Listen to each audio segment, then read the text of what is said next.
Bradesco. Entre nós, você vem primeiro. Boa noite. Boa noite. Um bebê de 4 meses morreu e outras 4 pessoas da família ficaram feridas depois que um botijão de gás explodiu e uma casa desabou na zona norte de São Paulo. Um detalhe importantíssimo. De acordo com a polícia, o caso não teria sido acidental. O dono da casa, que é bisavô da criança, teria provocado a explosão. As imagens registradas pelo helicóptero da Record mostram a dimensão dos estragos. A casa de 2 andares ficou destruída. Aparentemente foi um botijão que explodiu, tá? A casa veio abaixo e nós já fizemos a vistoria técnica. Estamos aguardando a vistoria da Polícia Civil para saber realmente qual a causa, tá, da explosão. No andar de baixo da residência morava Euclides Ferreira, de 73 anos, que é dono do imóvel. No de cima viviam a neta dele, Juliana Ferreira, o marido, Vinícius Bispo, e as bisnetas de Euclides, uma de 12 anos e a outra ainda bebê.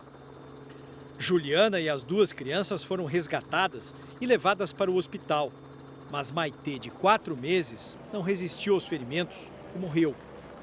O pai da menina foi o único que não ficou ferido. O bisavô da bebê teve o corpo queimado. De acordo com a Polícia Civil, não foi um acidente.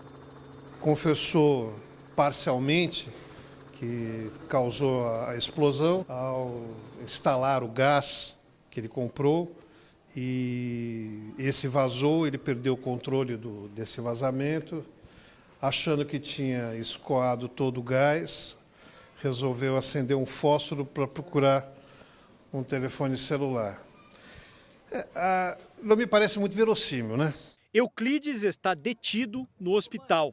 Ele já vinha se desentendendo com seus parentes e dessa feita parece que ele ficou destemperado por algum motivo que ainda não está muito claro e resolveu explodir o local. O barulho assustou toda a vizinhança. E eu levantei num pulo só. Essa casa aqui fica bem nos fundos do imóvel onde aconteceu a explosão. E olha só o resultado na janela do quarto. O alumínio ficou retorcido e o vidro quebrou. Vários estilhaços vieram parar na cama onde o casal estava dormindo. Esse aqui é o vidro que atingiu os moradores. Essa aqui é a janela da sala. O vidro também quebrou e depois os bombeiros tiveram que retirar a esquadria porque foi exatamente por aqui que eles fizeram a remoção de uma das vítimas. E a gente consegue ver bem de perto os escombros. E é até difícil entender o que faz parte do que era o primeiro andar da casa e da parte de baixo. 13 imóveis tiveram abalo estrutural e foram parcialmente interditados. A equipe da assistência social fez o cadastro das famílias afetadas no entorno do desmoronamento. Eu até chorei. Quem não chora, né, por um negócio desse? Para mim foi um choque muito grande, porque era criança, um bebê, 4 meses. Polícia encontra garrafas de bebida alcoólica em carro depois de atropelamento em São Paulo. Supremo Tribunal Federal decide tornar réus integrantes de grupo que teria participado de tentativa de golpe de Estado. Cerca de 200 chefes de Estado devem participar de funeral do Papa Francisco. Fundo Monetário Internacional alerta para crescimento menor da economia mundial este ano. Polícia analisa imagens que mostram a abordagem de suspeito a estudante da USP. Estudo confirma que excesso de açúcar aumenta o risco de câncer do pulmão.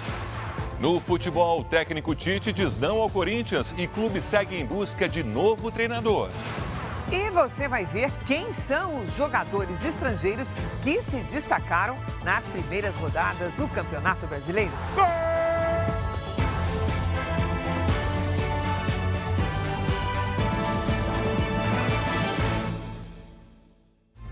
Oferecimento Bradesco, eleito o melhor banco para investir.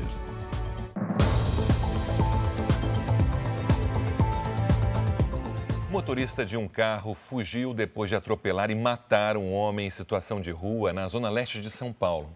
Dentro do carro foram encontradas 2 garrafas de uísque. O atropelamento aconteceu durante a madrugada na principal avenida que liga a Zona Leste ao centro de São Paulo. A vítima, um homem em situação de rua, morreu na hora e ainda não foi identificado. O carro, avaliado em mais de R$300 mil, foi abandonado em uma rua no bairro de Goianazes, a cerca de 1,5 km do local do acidente. O para-choque e o para-brisa ficaram destruídos com o impacto do atropelamento. Dentro do veículo, os policiais encontraram garrafas de uísque e latas de energéticos. O motorista fugiu do local do acidente sem prestar socorro. Segundo a polícia, por telefone durante a manhã, o condutor do veículo teria se identificado e prometido se entregar nos próximos dias. O caso foi registrado como homicídio culposo, quando não há intenção de matar. O carro foi apreendido e levado para a delegacia. Os peritos vão analisar as impressões digitais e as garrafas de bebida. Todo o material genético deve ajudar a identificar o motorista. Entre janeiro e fevereiro deste ano, 88 pedestres morreram atropelados na região metropolitana de São Paulo, alta de 22% em relação ao mesmo período do ano passado.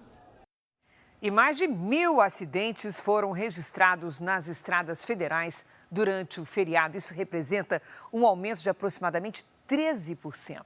86 pessoas morreram. Os dados foram divulgados hoje pela Polícia Rodoviária.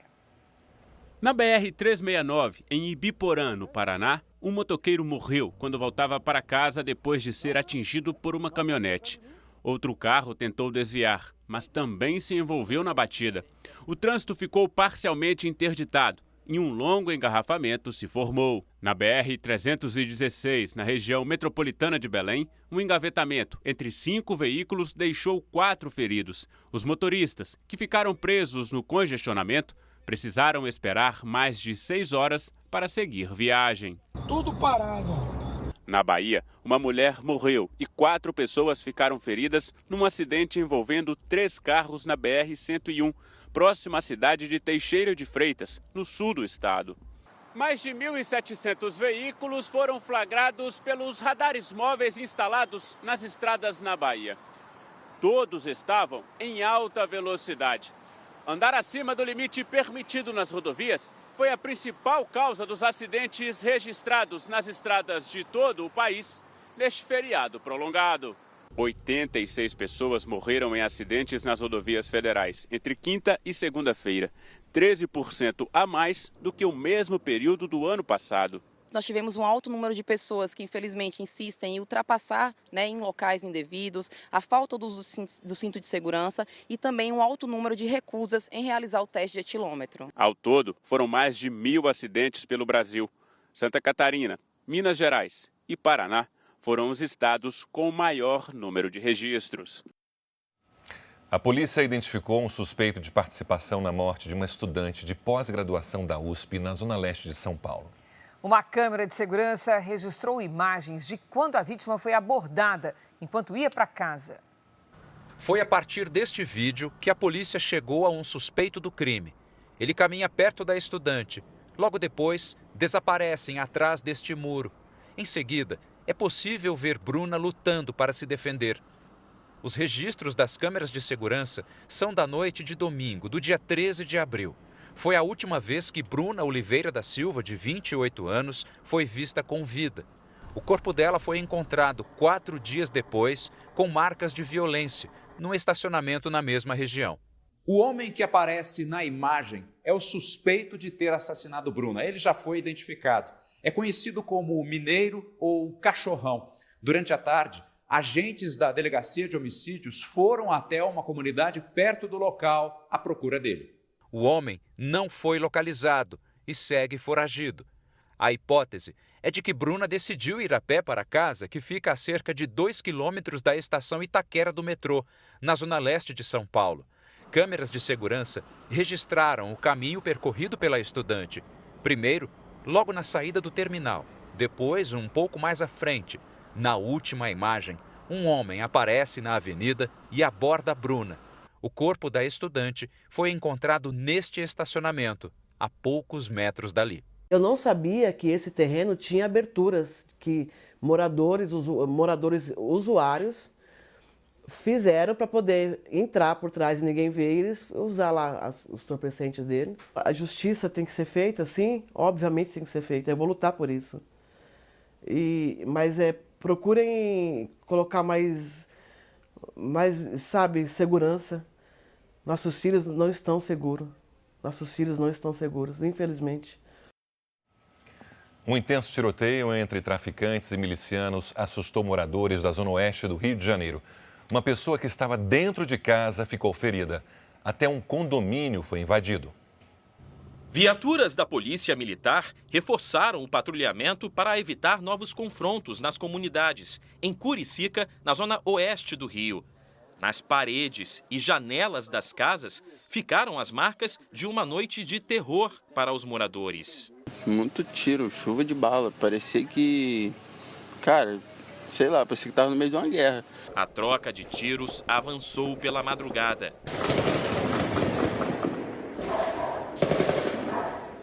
Imagens de câmeras de segurança mostram a movimentação de criminosos fortemente armados.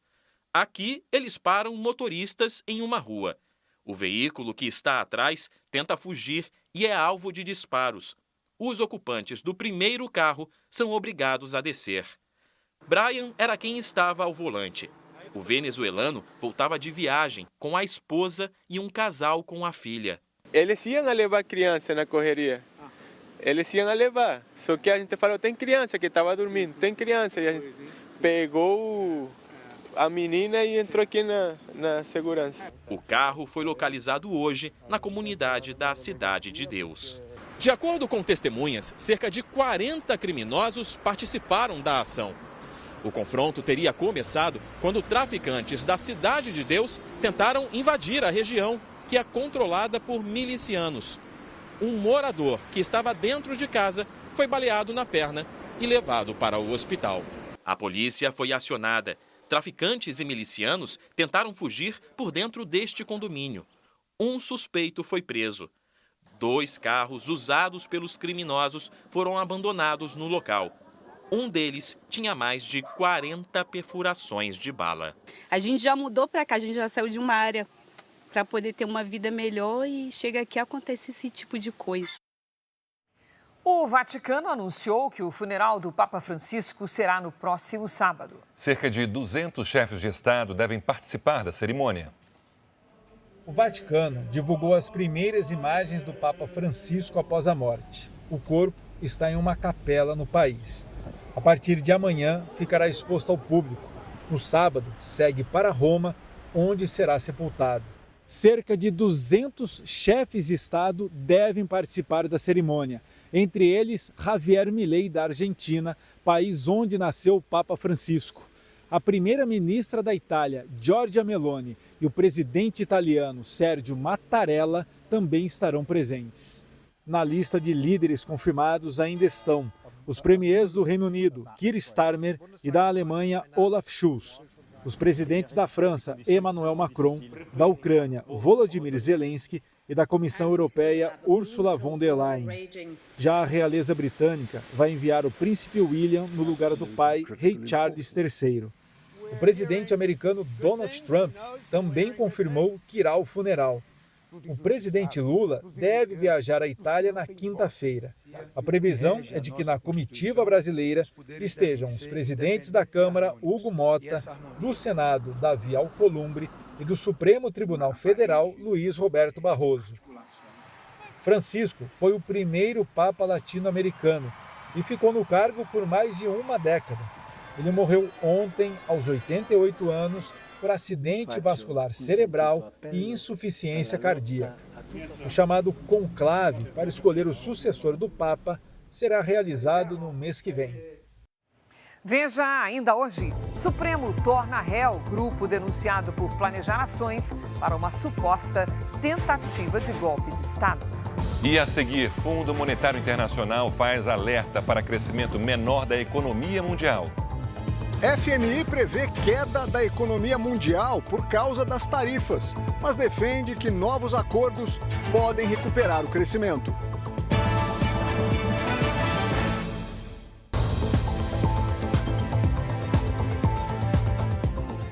O presidente Lula recebeu hoje em Brasília o presidente do Chile. Os dois assinaram acordos de cooperação que incluem o combate ao crime organizado. O encontro dos dois presidentes foi marcado pela assinatura de acordos estratégicos e os posicionamentos em defesa da integração regional e da democracia. Deveríamos compreender que isolados nós somos muito fracos. Lula e Gabriel Boric se reuniram no Palácio do Planalto e participaram de um almoço no Itamaraty. Eles assinaram 13 documentos de cooperação e investimentos nas áreas da segurança pública, defesa, ciência, tecnologia e cultura. Entre os acordos, uma parceria para a prevenção e combate ao crime organizado transnacional. E o avanço da rota bioceânica, que conecta portos do Brasil e do Chile. O Brasil é o maior parceiro comercial do Chile na América do Sul.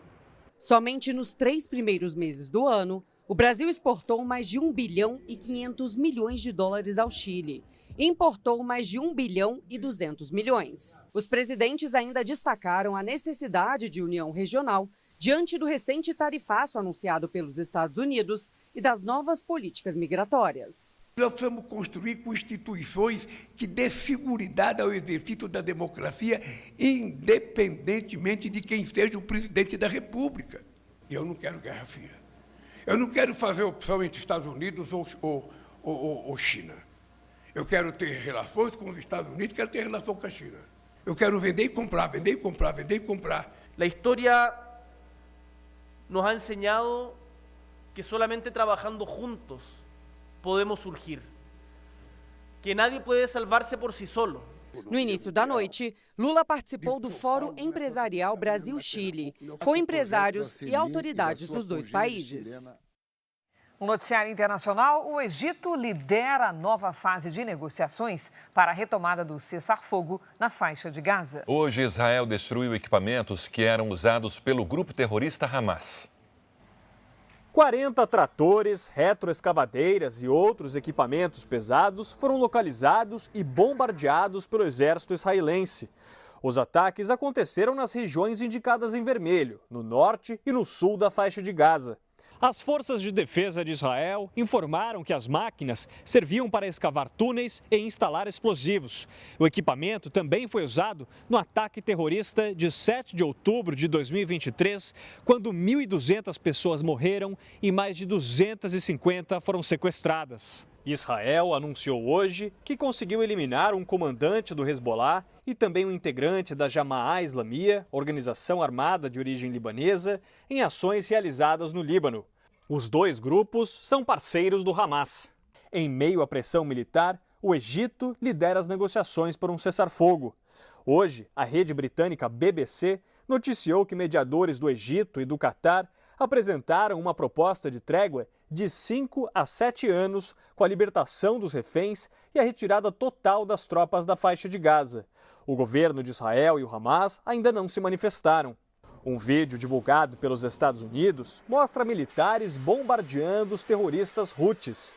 O presidente Donald Trump ordenou as operações até que o grupo armado do Iêmen pare de atacar os navios que cruzam o Mar Vermelho. Um relatório do FMI apontou que a economia mundial deve crescer menos por causa das tarifas anunciadas pelos Estados Unidos, mas que novos acordos podem impulsionar o crescimento global. Segundo a projeção do Fundo Monetário Internacional para o PIB global, a soma das riquezas geradas pelas nações deve ser 2,8% maior em 2025. No início do ano, a previsão era de 3,3%. De acordo com o relatório, grandes potências econômicas serão afetadas.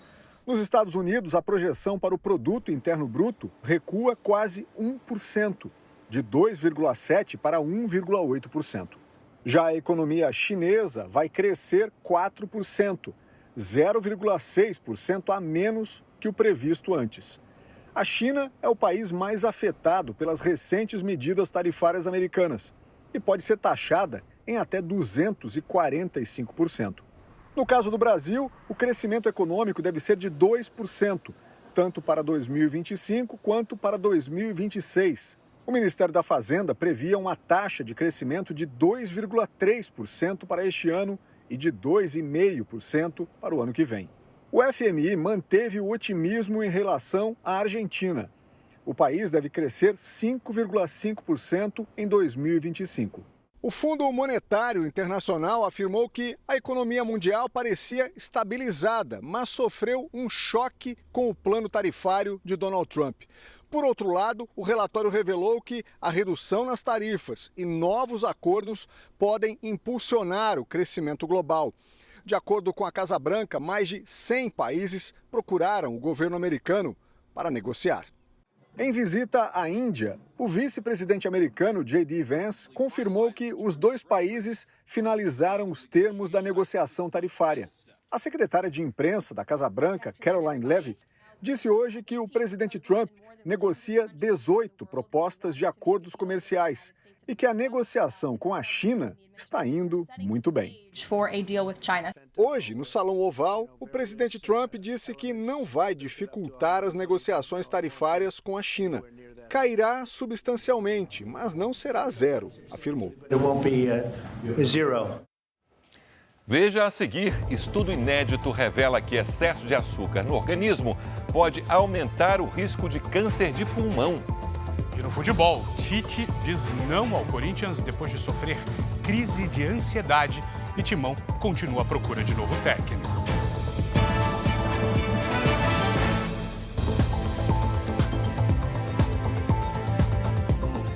Há quase um ano, a Anvisa proibiu o uso de fenol para fins estéticos, depois que um empresário que fez aquele procedimento que ficou conhecido como peeling de fenol morreu numa clínica em São Paulo. E mesmo assim, Sérgio, com todo o escândalo, com tudo que ocorreu naquela época, ainda é possível encontrar a substância sendo vendida de forma irregular pela internet.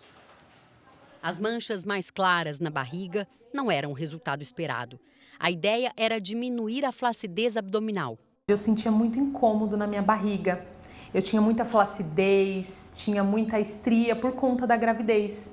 Eu comprei através de um aplicativo muito conhecido, né, de venda. Só que assim, na descrição, não falava que eu teria essa queimadura, não falava que o produto era tão forte, né? O fenol é um tipo de ácido corrosivo e potencialmente tóxico. Na medicina, era usado para aplicação de peelings, com o objetivo de rejuvenescer a pele. Nas redes sociais é fácil encontrar vídeos que mostram resultados muito bons com peeling de fenol. Mas parte desse conteúdo foi publicada antes da proibição da substância pela Agência Nacional de Vigilância Sanitária em junho do ano passado. Para a Anvisa, o produto não tem segurança e eficácia comprovadas.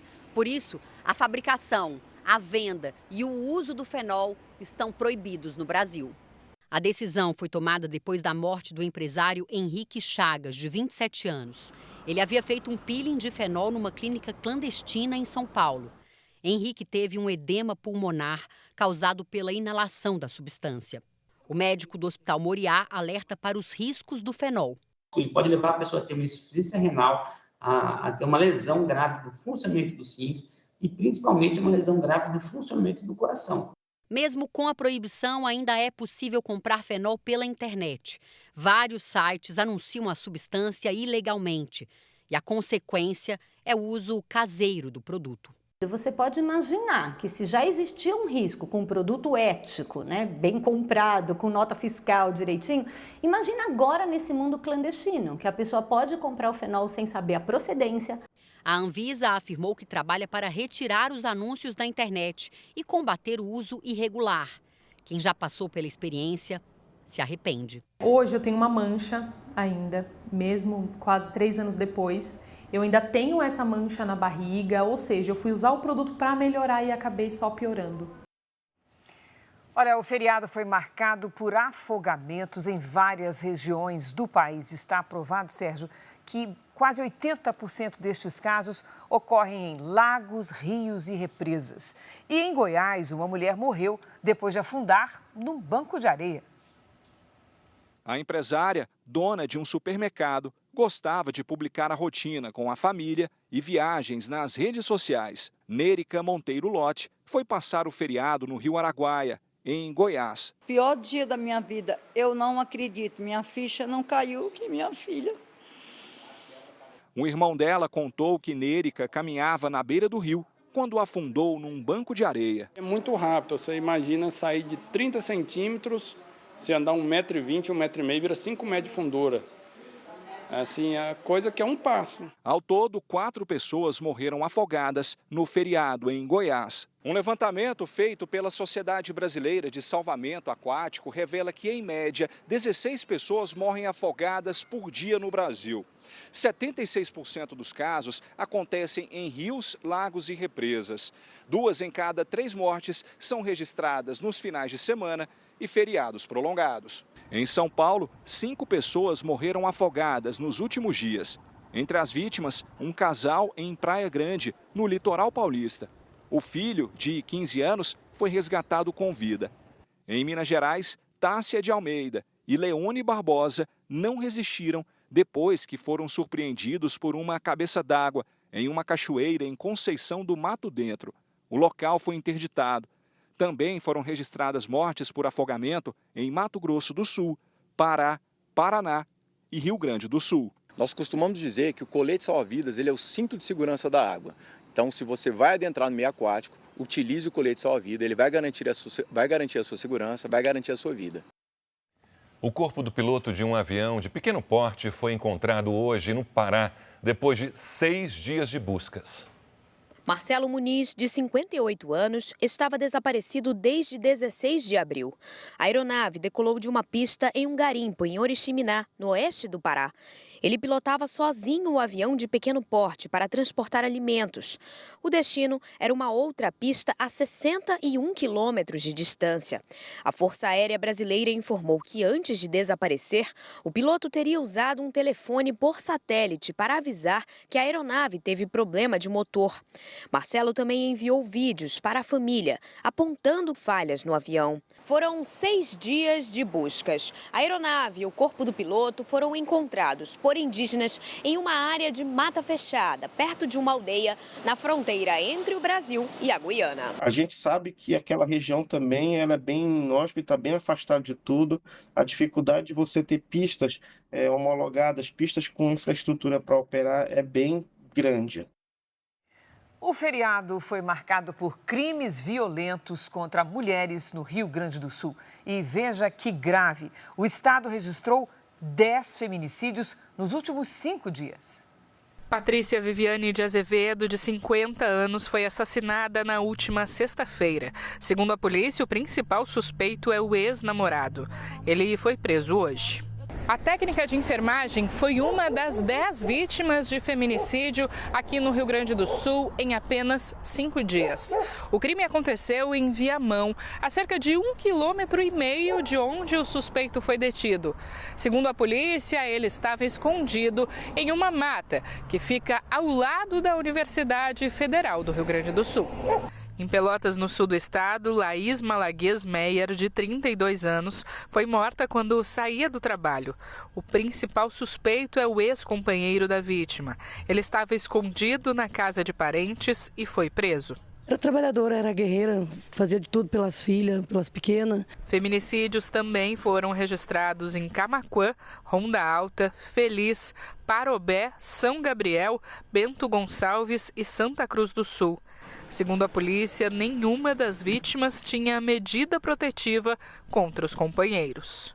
O que aconteceu agora nesse feriado não tem qualquer precedente histórico, nunca teve um número tão grande de feminicídios. A partir da semana que vem, a polícia gaúcha vai receber pedidos de medidas protetivas pela internet.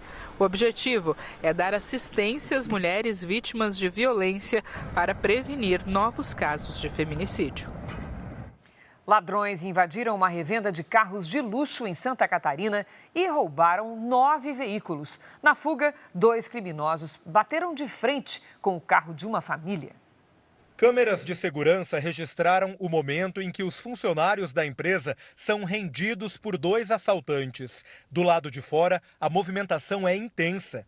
Vários criminosos entram na revendedora de carros que fica em Jaraguá do Sul, norte de Santa Catarina. Amarraram 2 dos funcionários que ali estavam e roubaram 9 caminhonetes. Um dos homens apresentou uma pistola, inclusive durante o roubo. Os demais não se viu se estavam ou não armados.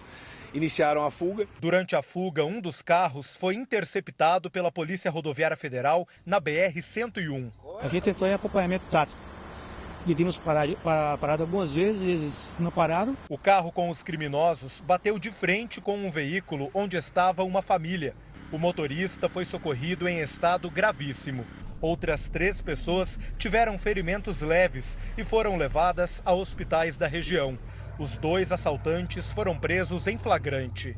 Segundo a Polícia Militar, uma van trouxe os criminosos até a revendedora de veículos. A polícia acredita que ao menos 10 suspeitos participaram do assalto. 6 foram presos. Os outros fugiram. Alguns veículos acabaram durante as nossas buscas sendo abandonados. Agora é um trabalho de investigação. Notícia internacional: a Rússia fez novos ataques aéreos contra a Ucrânia, mesmo depois de sinalizar a possibilidade de um acordo para o fim dos combates. Mísseis e drones russos atingiram várias regiões do território ucraniano. Em Zaporízhia, no leste do país, uma mulher morreu e outras 23 pessoas ficaram feridas. Os combates na Ucrânia foram retomados depois do cessar-fogo anunciado para a Páscoa, que durou 30 horas e terminou ontem. Mesmo após os ataques, o porta-voz do governo russo disse que está disposto a negociar com a Ucrânia o fim dos bombardeios contra alvos civis, mas que a guerra não vai terminar da noite para o dia. Já o governo ucraniano propôs um cessar-fogo de 30 dias que suspenda os ataques contra a população. O presidente americano Donald Trump afirmou que espera um acordo de paz entre Rússia e Ucrânia ainda esta semana. Trump já declarou que pode abandonar o papel de mediador caso não haja avanços nas negociações. Representantes dos Estados Unidos, da Ucrânia e líderes europeus vão se reunir amanhã em Londres. Segundo a imprensa americana, uma proposta apresentada pela Casa Branca para acabar com a guerra prevê o reconhecimento da Crimeia e de outras áreas ocupadas como territórios russos. Sobre o assunto, o presidente ucraniano diz que não há discussão. A Ucrânia não vai ceder, afirmou Volodymyr Zelensky. De volta ao Brasil, a primeira turma do Supremo Tribunal Federal decidiu hoje, por unanimidade, tornar réus 6 aliados do ex-presidente Jair Bolsonaro. Eles foram denunciados pela Procuradoria-Geral da República por planejarem ações para um suposto golpe de Estado. O Procurador-Geral da República, Paulo Gonet, foi o primeiro a falar. Ele detalhou a ação de cada acusado. Os denunciados ocupavam posições profissionais relevantes ao tempo do desenvolvimento do processo de abolição violenta do Estado Democrático de Direito e de deposição do governo legitimamente constituído. Cada qual gerenciou ações da organização criminosa. Em seguida, foi a vez das defesas. O advogado do ex-diretor-geral da Polícia Rodoviária Federal, Silvinei Vasquez, irritou a ministra Carmen Lúcia ao afirmar que não houve reclamações de eleitores que não conseguiram votar no segundo turno das eleições presidenciais de 2022. A ministra e atual presidente do Tribunal Superior Eleitoral rebateu o advogado. O nobre advogado afirma que não teria havido também expressão nenhuma reclamação sobre a impossibilidade de comparecimento às urnas. Sim, de acordo com dados publicados pelos 27 TREs. O cliente de Vossa Senhoria tem notícia de que ele foi chamado no meio do dia ao Tribunal Superior Eleitoral exatamente por causa do excesso de reclamação que recebíamos lá, e que foi chamado para que imediatamente desfizesse qualquer uma dessas circunstâncias que estavam sendo reclamadas formalmente. Em outro momento, houve polêmica porque os celulares dos presentes foram lacrados em envelopes por decisão do presidente da turma, Cristiano Zanin, para evitar imagens do julgamento. A OAB informou que vai solicitar a Zanin que revogue a decisão.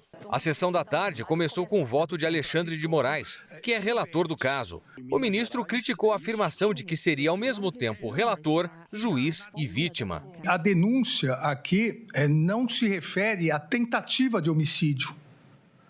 Obviamente que se houvesse uma denúncia por tentativa de homicídio contra um magistrado do Supremo Tribunal Federal, esses fatos seriam apartados e seria distribuído para outro ministro do Supremo Tribunal Federal. Investigado não escolhe o juiz. Seria muito fácil para todos os investigados, a partir do momento que está sob a presidência do inquérito ou sob a presidência de uma ação penal, um determinado juiz ou um determinado ministro relator, passar a ameaçar esse relator, esse juiz, para retirá-lo do processo. Moraes acatou a denúncia contra todos os acusados.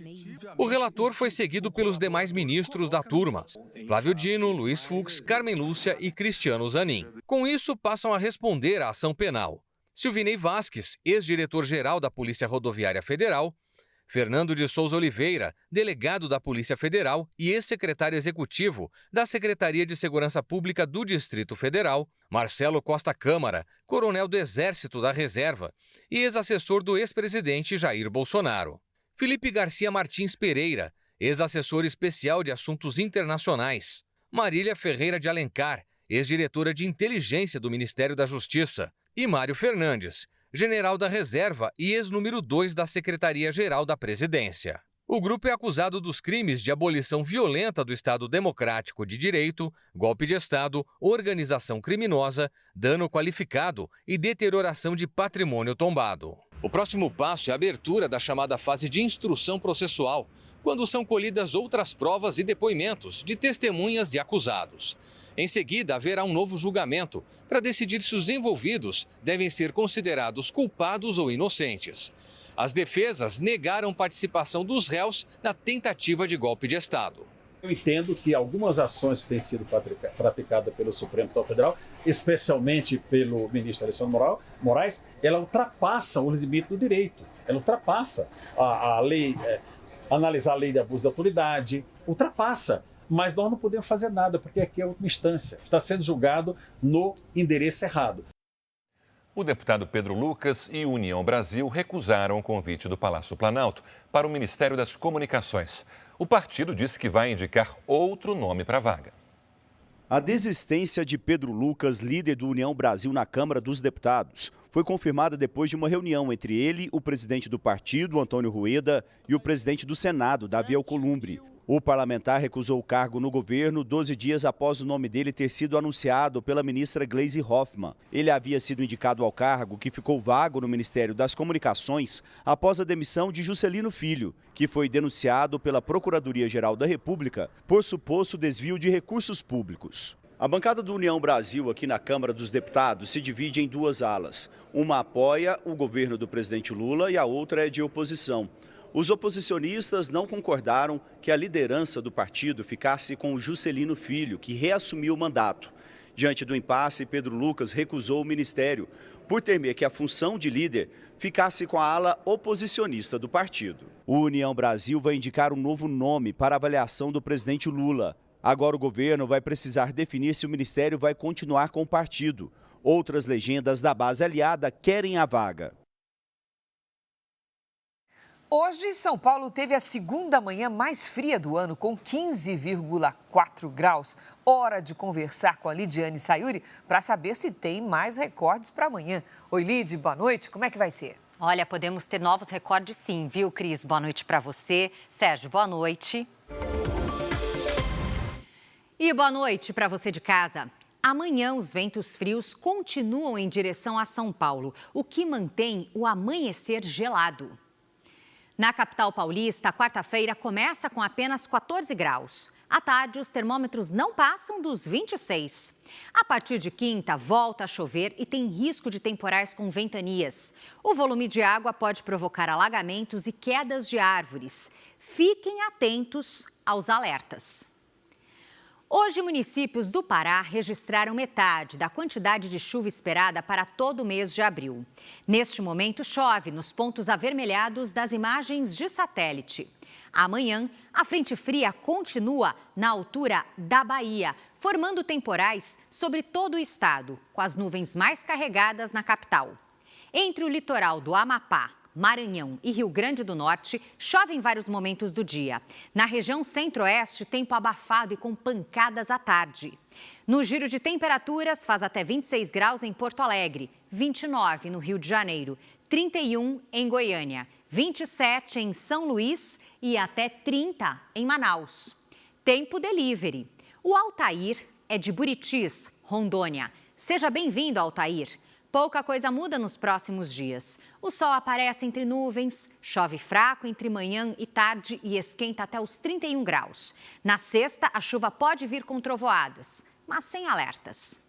A Arlete é de Araçatuba, interior de São Paulo. Boa noite, Arlete. Amanhã, tempo firme com máxima de 27 graus. A partir de quinta, volta a chover forte em todo o estado de São Paulo. Na sua região, pode ter temporais e queda de granizo. Na sexta, chuva frequente o dia todo. A temperatura não vai passar dos 24 graus.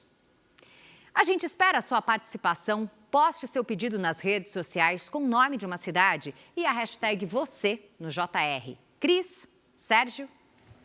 Obrigada, Lide. Olha, a gente sabe que exagerar no doce faz mal para uma porção de coisas, mas veja só. Um estudo inédito concluiu que o excesso de açúcar no organismo pode aumentar, sabe o quê?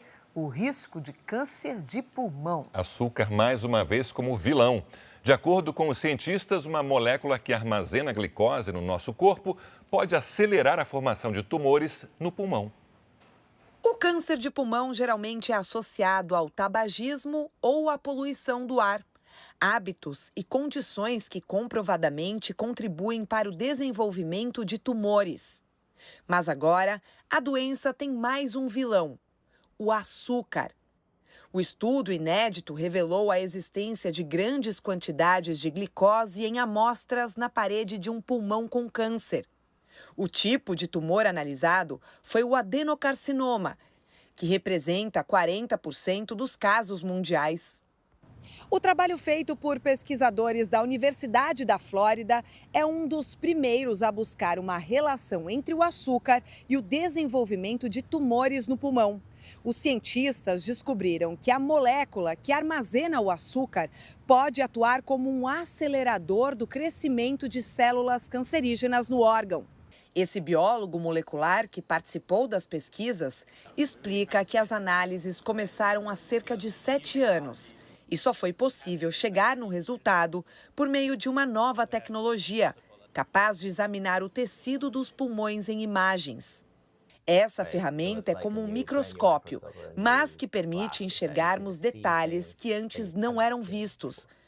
Foi assim que descobrimos que há muito glicogênio acumulado no câncer humano, afirmou Raymond Sun. O açúcar também vem dos carboidratos ingeridos e serve de combustível para os músculos quando nos exercitamos. Quando o gasto calórico é inferior ao consumo básico de glicose, o organismo armazena a substância. Para o futuro, estamos trabalhando em 2 frentes. Primeiro, na conscientização dos malefícios do açúcar, assim como feito com os cigarros no passado. E, além disso, nossa equipe está buscando alguma molécula ou enzima terapêutica para tratar os pacientes de câncer de pulmão.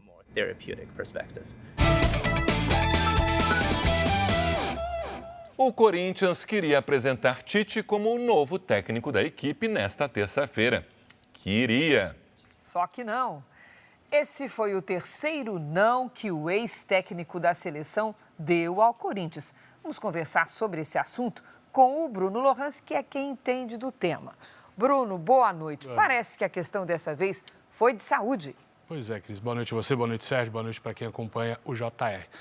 Pra você ter a ideia, a família do Tite já estava com as malas prontas para se mudar para São Paulo. Mas uma crise de ansiedade nesta madrugada fez o técnico desistir de voltar ao clube. Ele anunciou, inclusive, uma pausa na carreira para cuidar da saúde física e mental. Para o corintiano, ter de volta esse sorriso era um sonho, mas ele acabou. Não vai mais. Não acredito. Eu queria muito o Tite no Corinthians, ele arrumar o time certinho assim. Se o Tite não vir, vai dar um problema lá. Aí fica complicado pro Corinthians. O técnico que comandou o Corinthians nos títulos da Libertadores e do Mundial em 2012 e nos brasileiros de 2011 e 2015 não vai voltar agora. O comunicado foi feito hoje de manhã. Matheus Bach, filho de Tite, informou pelas redes sociais que o treinador vai parar a carreira por tempo indeterminado para cuidar da saúde física e mental. O técnico teria tido uma crise de ansiedade nesta madrugada e assustado a família. O Corinthians emitiu uma nota informando que as negociações com o treinador foram encerradas. O clube disse ainda que aguardava Tite para assinar contrato e comandar o primeiro treino ainda nesta terça-feira. E agora? O Corinthians chegou a traçar um perfil do novo treinador. Ele deve ser experiente, vencedor e um bom administrador de egos de jogadores no vestiário. Em contrapartida, o clube vai oferecer 1 ano de contrato, 3 novos reforços e um bom salário.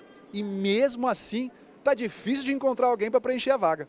Enquanto não acerta o nome, Orlando Ribeiro segue como técnico interino.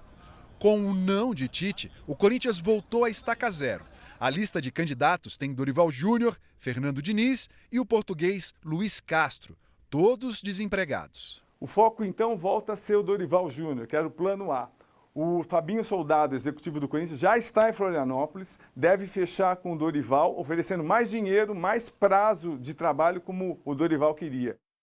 Acompanhar agora esse desenrolar desse caso do técnico do Corinthians. O Grêmio, sim, esse daí apresentou um novo comandante. Mano Menezes, ele volta ao comando do tricolor gaúcho depois de 20 anos.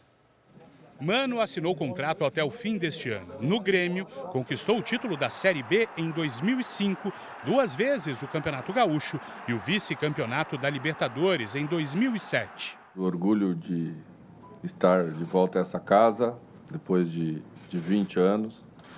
Achei até que demorou um pouco. Mas voltamos com muito apetite, de trabalhar como sempre trabalhamos, por onde passamos, com toda a entrega, com toda a dedicação. Mano estava livre desde que foi demitido do Fluminense na primeira rodada do Brasileirão, no fim de março. Ele deve estrear contra o Godoy Cruz nesta quinta-feira pela Copa Sul-Americana. Está de volta ao nosso clube. E para você ter informação exclusiva sobre o futebol direto no seu celular, acesse o QR Code que está na sua tela e siga o canal de transmissão de WhatsApp do R7 Esportes. Lá você vai receber em primeira mão notícias sobre o seu clube e tudo sobre o Brasileirão. Fechando a quinta rodada do Campeonato Brasileiro, o Bahia venceu o Ceará com um gol nos acréscimos da partida que deu o que falar. Praticamente no último ataque do jogo, aos 58 minutos do segundo tempo, Thiago invadiu a área perseguido por Pedro Henrique e caiu. O Bahia reclamou o pênalti, o árbitro mandou seguir, mas o VAR recomendou análise. Rafael Klein foi ver no vídeo e confirmou o pênalti. Hoje, a CBF divulgou que o comitê de arbitragem concordou com a decisão do árbitro. Everton Ribeiro converteu a cobrança e deu o triunfo ao Bahia por 1-0. Com o resultado, o tricolor baiano saiu da zona de rebaixamento. Depois de 5 rodadas, a classificação do Campeonato Brasileiro está assim. O Palmeiras é o líder com 13 pontos. O Flamengo está em segundo com 11. Fluminense e Red Bull Bragantino vêm logo depois e fecham o G4 com 10 pontos. Ceará é o quinto com 7 pontos, mesma pontuação do Corinthians, que está em sexto.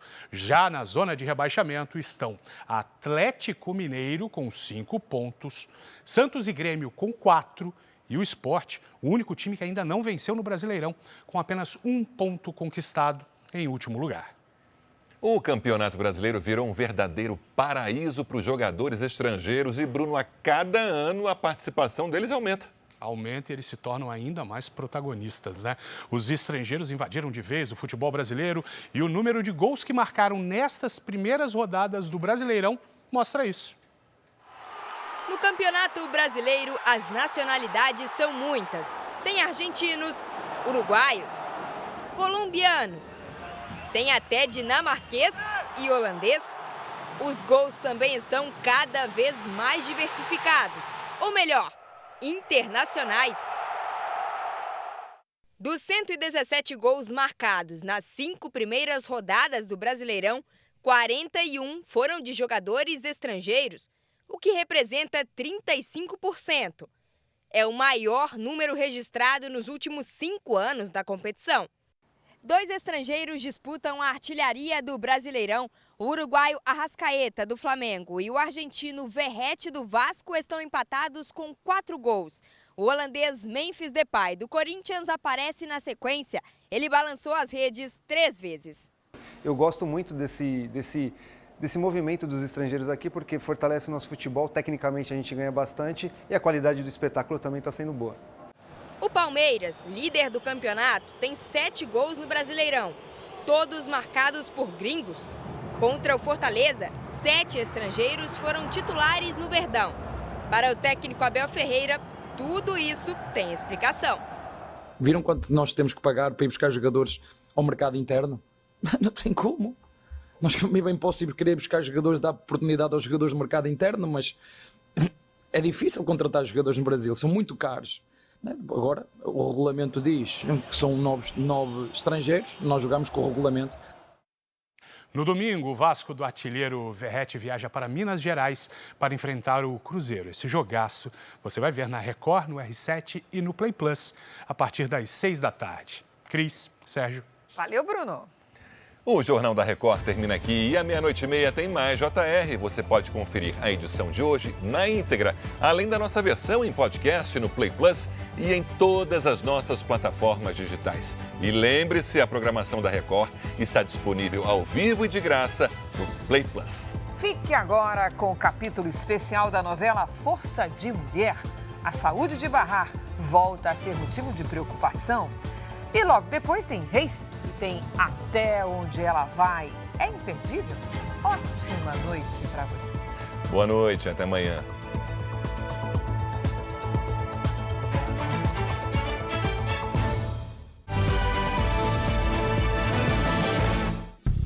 Bradesco, entre nós, você vem primeiro.